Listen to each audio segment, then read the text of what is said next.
Unsolicited everything from someone who has experienced certain things in life where people feel like they know what's up. They know about what you're going through. Have you tried IVF? No, they haven't tried IVF. And it's not your place to tell them if they want to try, if they should or should not try IVF. Them every 2 market days that you're praying for them. Oh, by the way, God will do it. We are praying for you. You don't have to remind them every 2 market. You've gained weight to Abi. Let's imagine this. You go to the market and you just go, nah, I don't like this green one. I don't like this red one. This one is oversized. This one is not rich. This one is. If that's how they used to pick marriage, I would not be having this the life that they've lived. They're not the same. You don't even know what that person is doing. But you're telling your child, you're using your child's, you're using that person's child as a yardstick for your own child, and you're comparing them, asking your own child, you've not, Mr. So and so's child bought them a car. I can buy you a car if I do what their child did. Would you like that for me to do that? They've lived their life. I admire what they've done for themselves, but you must never beat yourself up because of what somebody else has that you think you don't have. Together we build this welcoming space. Okay, welcome to another episode of Where the Conversation Meets Us. I hope you're well, wherever you're listening from. I hope you're doing okay. If you're on YouTube, hi, and every other platform, hello. So, hope you've had a good week. If you're listening at the end of the week, and if you're at the start of the week, I hope you have a good week. Today, I just wanted to come and talk about unsolicited opinions. Yeah, I'm sure a lot of people would enjoy this because unsolicited opinions, unsolicited advices, unsolicited everything from someone who has experienced certain things in life where people feel like they know what's up. They know about what you're going through. Yes, we are in this together. Let's talk about this. This is your story, your space, your heart, just you. This is where the conversation meets us. So, having been, I've talked about it in previous episodes. I haven't been married more than once, and I haven't waited on God for a child for a number of years. I have been in a place where people have offered me unsolicited advices, unsolicited opinions over and over again. And I think sometimes people think they mean well. And I'm sure this happens in many places as well. It happens when you're young. It happens when you're looking for a job. It happens when you're unwell. It happens if you have some sort of illness. It happens across many, many areas. And I'm sure I might have done it before as well, unintentional, which is why I'm not here to judge anyone who, offers unsolicited opinion or things like that. But I just want to talk about, how it affects people and how people need to be mindful and be careful when you're around people that are, experiencing some sort of like things in life, and your questions or your opinions can actually be more detrimental than helpful. I'll go from my personal experience and then go into other areas of life as well. So, for instance, you're asking someone who is going through a divorce or who has been divorced, or did you try? Well, maybe you should pray. Or have you prayed? Because God doesn't like divorce. Like, seriously? Like, can you see my face? Like, seriously, do you think that people who get divorced just want to get divorced for the fun of it? It's a good thing to do. It's an extracurricular activity. Let's go get divorced. No, especially if someone is a Christian or someone of faith, trust me, they've already prayed. That prayer that you're asking them to pray, they've already prayed. So don't be asking those kind of questions. Have you prayed about it? Nobody wants to do these things. It's not fun. If you don't know, it is not fun. There's nothing fun about it. There's nothing interesting about it, except, of course, domestic violence or whatever. Then run for your life. Run for your life. But on other situations, people, that's the last thing. It's usually the last resort. It's usually the last resort. I know there are people who don't make it the last resort, but it's usually the last resort. So that advice about, oh, have you prayed about it? They have prayed about it. So yes, don't ask them if they've prayed. The next one that affected me personally is, well, if one marriage ends, are you going to get married again? That's not the thing on my mind right now. I've had bad experiences. I would decide when I want to get married again, if I want to get married again. I know you love me and you care, and that's why you're asking. But please, sometimes, that question just makes people feel like you're judging them because they're not married. It just makes it feel like you're telling them that technically you should be married, and you not being married, we're giving you the side eye. That is what it looks like. But no, someone that has experienced divorces sometimes, the last thing on their mind is getting married again. They just want to live a little and just allow themselves time to breathe and just, allow themselves to live a little. The next one, and I think a lot of people will agree with this one, when people are trying for a child and then all of a sudden you feel the need to give them unsolicited advice. So, have you tried IVF? No, they haven't tried IVF. And it's not your place to tell them if they want to try, if they should or should not try IVF. You don't know if they can afford it. One, you don't know if they have certain reasons why they've not tried IVF. You don't know if, perhaps even IVF might not be an option because of certain things. You don't know the circumstances surrounding their story. Because you know someone well doesn't mean they've told you all the information that surrounds whether having an IVF or not. So that, have you tried IVF? Have you tried a surrogate? Don't ask them those kind of questions. It's not your concern. You can pray for them. And talking about prayers, you can pray for them, but you don't have to remind them every 2 market days that you're praying for them. Oh, by the way, God will do it. We are praying for you. You don't have to remind them every 2 market days that you're praying for them. You can pray for them in your heart and just let them. They don't need to know that you're praying for them. Allow them to be normal human beings. Stop asking, and stop saying, "No, but I'm praying for you." Yes, we know that you're praying for them. It's okay. You can pray for them, but you don't have to remind them that you're praying for them. Another thing that happens in that space is, seeing them gain a little bit of weight and saying, "Ha, you've gained weight too. Abi, is it what we have been praying for?" Okay, yes, the Nigerian in me had to come out there. Like, seriously. So someone cannot gain a little weight again. I remember someone saying to me, your belly is big, oh. Is this all food or is this something else? I really wanted to give that person an answer that was deserving. But, because they were an ex-in-law, I was like, let me just not say anything so that I don't come across as disrespectful. But the answers that I wanted to give them, they are still living. The answer is still living inside me. But I've not. Yeah, don't ask people that kind of question. Someone can gain a little weight. It doesn't have to be, their life doesn't revolve around around pregnancy. Allow people to be human beings and be normal.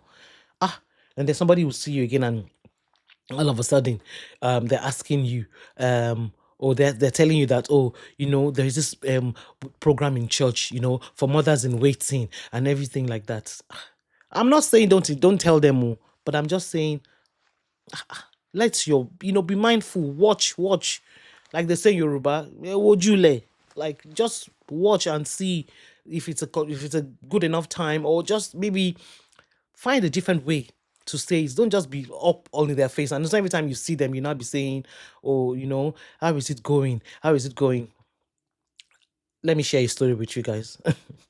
I remember someone saying to me, if I wanted to go and see this prayer person to talk to them about having a child, and they will pray and God will answer. They've been praying for so many women. And I said, okay, what does it entail? Oh, I have to give them my pants, and then they have to give me a Prophet Elijah's cloth, and they have to give me water from River Jordan. Hello, auntie. So it's only that prophet that knows where Elijah's cloth is that will give me a piece of it. And then, not imagine, they will burn it, and I will swallow it and drink it with River Jordan water. So you went to Jordan to go and get water to bring to Nigeria, and then why are you needing my pants again? You think you're helping them by telling them to come and do something diabolical like that? Go and collect a child from the devil, so the devil come and stand outside my house and be waiting to receive, waiting to collect. No thanks, but no thanks. I don't want that. So there's so many different things that people feel like they're helping you, or they're trying to help you. No thanks, but no thanks. Don't come and be asking me to give my pants to one prophetess to come and do something. Till today I joke about it and say, Iyalash or Elijah. That means the woman that has the Elijah cloth. I don't know how Elijah that died how many thousand years ago. You know where the cloth is. So if Elijah's cloth is that great, You're the only one that knows where it is, and they're still cutting it in pieces. Anyway, that's just, I digress. I just wanted to share that story. I still cannot get over the fact that somebody actually brought that to me. I'm like, do I look like someone that is that desperate?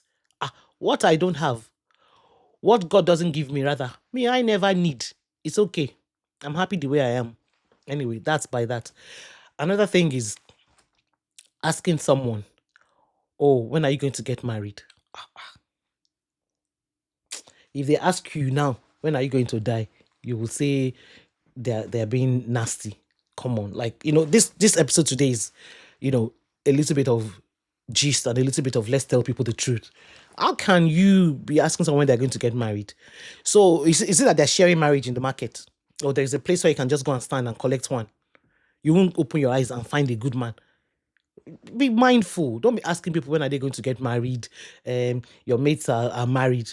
If they tell you about what your own mates are doing now, you say this takes me into comparison. It's because we like to compare as human beings. You'll be comparing somebody's child with your own child and everything like that, comparing somebody's cousin with your own. You can't be doing those kind of things. It's not your business when somebody will get married. If they find a man, and if they find a suitable woman, they will get married. It is not your concern, ma, sir. Leave them alone. If they were sharing wives in the market or husbands in the market, I'm sure everybody would have one. If you can all just go to the market. Let's imagine this. You go to the market and you just go, nah, I don't like this green one. I don't like this red one. This one is oversized. This one is not rich. This one is. If that's how they used to pick marriage, I would not be having this podcast though. I'll be in a private jet somewhere, traveling to go and enjoy myself somewhere because there will be money.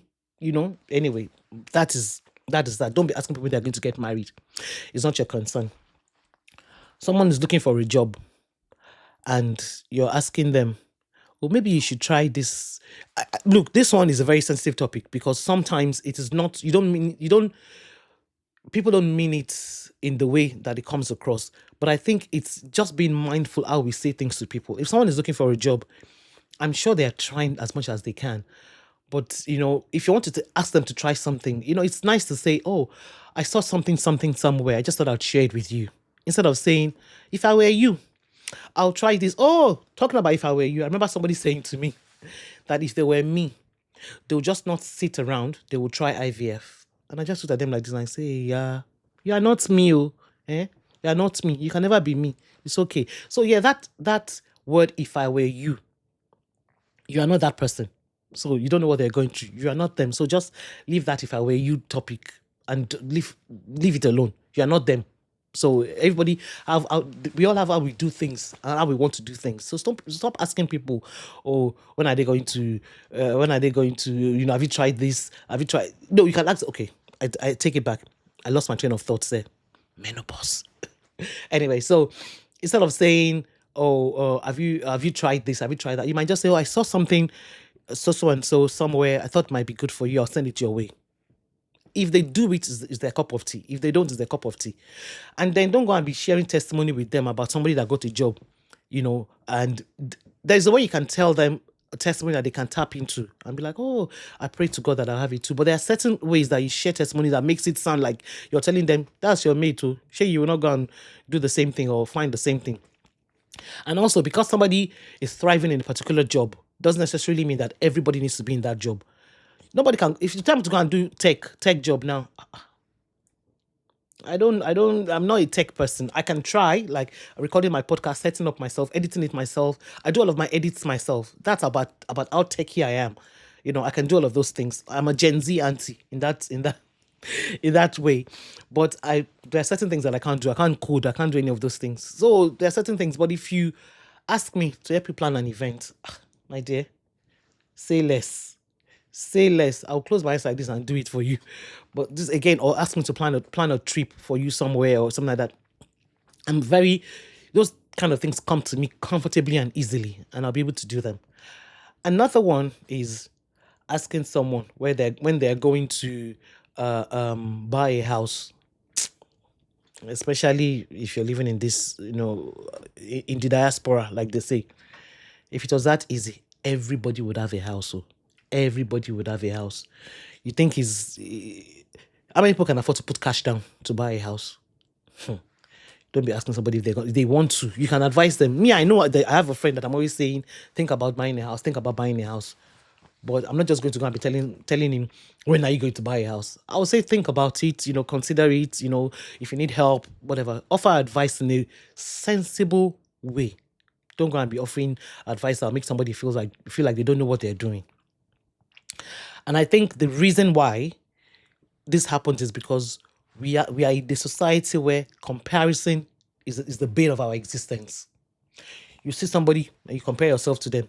We compare as much as little things, even with children. So and so's children is in this school. My children should be in that school, and that's the killer. Comparison is the thief of joy, and it's the honest truth. Now let's talk about body. You look like you've gained weight too, or don't ask me that kind of question. If I gain weight, is it your business?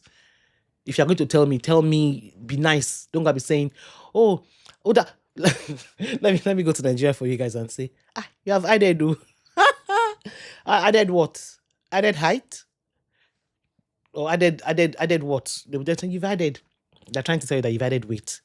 Or somebody tell you, it looks like you've gained a bit of weight. It's okay. There's a way you can say it. And you have to have a certain type of relationship as well to even telling somebody that they look like they've gained weight. Before you talk about somebody's body, be mindful. Be mindful. Or even, not just forget fat, even the skinny ones. Some people being skinny, or what we assume skinny, is not something that they want. It might be a health condition.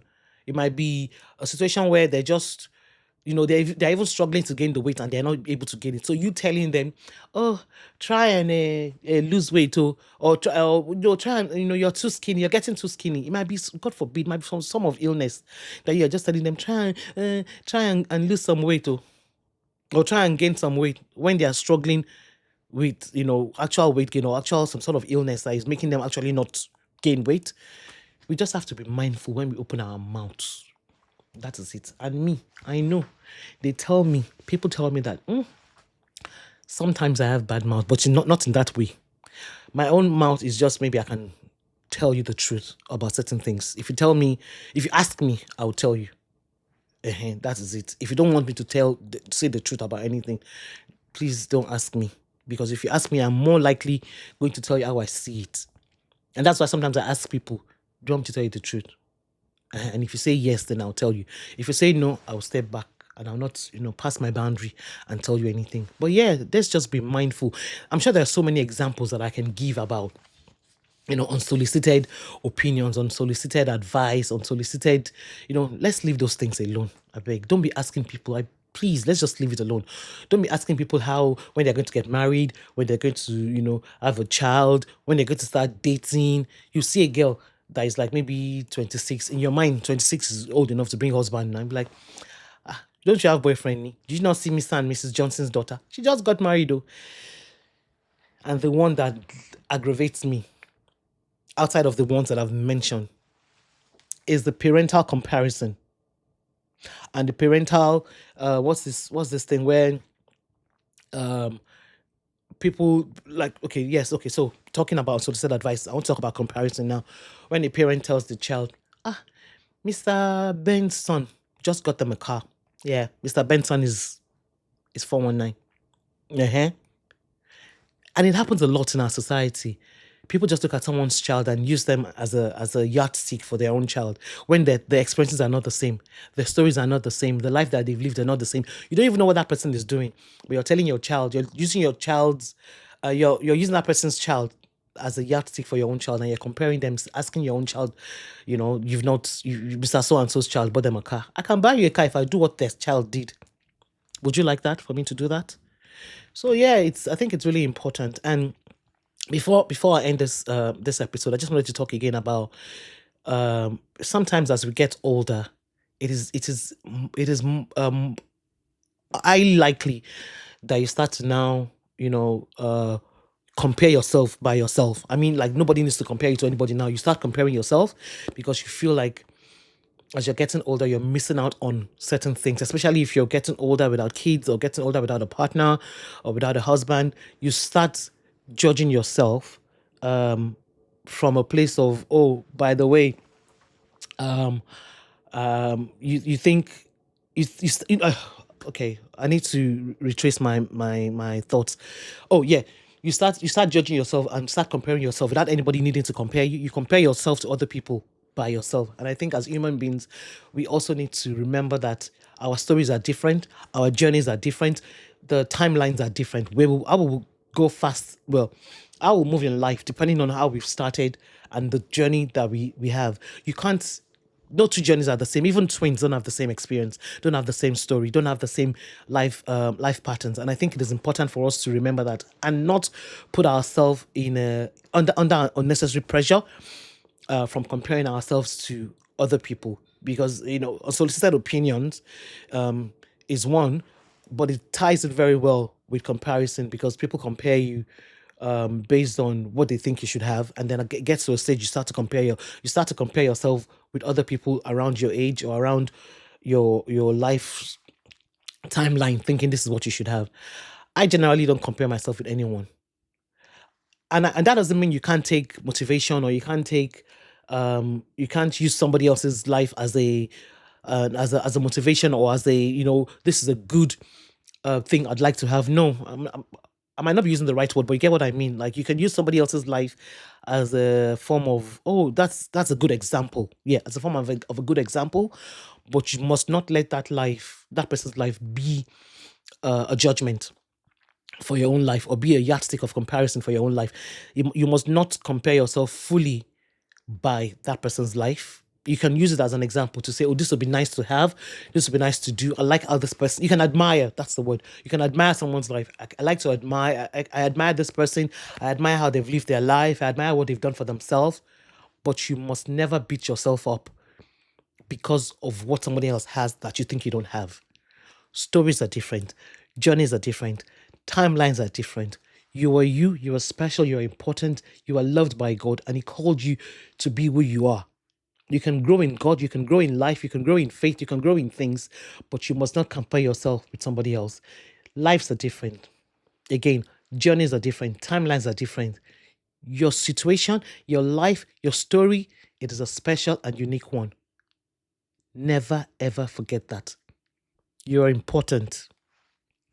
Let's do this little affirmation together. I am strong.